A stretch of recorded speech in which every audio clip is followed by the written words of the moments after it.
Petroleum levy वो भी मैं देख के बड़ा हैरान हुआ।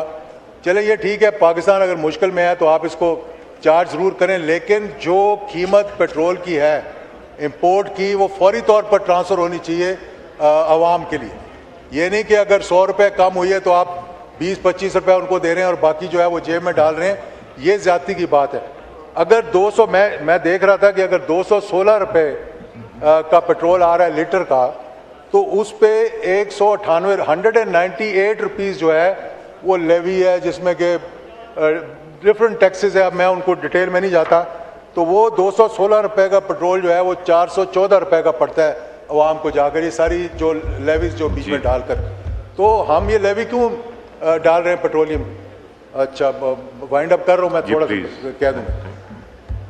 इसमें मैं बताना चाह रहा था कि पर कैपिटा इनकम जो हमारे गिरदो नवा है उनकी कितनी है, और हमारी एजुकेशन पे बड़ा अफसोस के साथ मैं कह रहा हूँ कि एजुकेशन पे पर कैपिटा हम कितना इस्तेमाल कर रहे हैं। अगर पाकिस्तान 25 रुपये इस्तेमाल कर रहा है तो नेपाल जैसा मुल्क 55, बांग्लादेश 56 और Sri Lanka 78। Health per capita Pakistan 30 rupees, India 85, Afghanistan 59, China $763 per capita, Bangladesh 53, Nepal 84।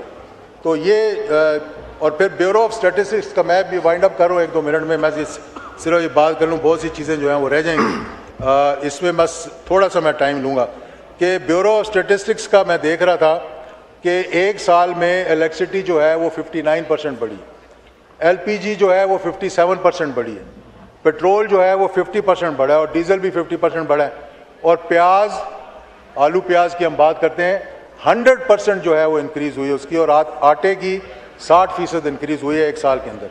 ये तो ब्यूरो ऑफ स्टैटिस्टिक्स की रिपोर्ट है। बहुत सी बातें राजा परवेज़ अशरफ साहब ने कर दी जो मैंने करनी थी कश्मीर के हवाले से।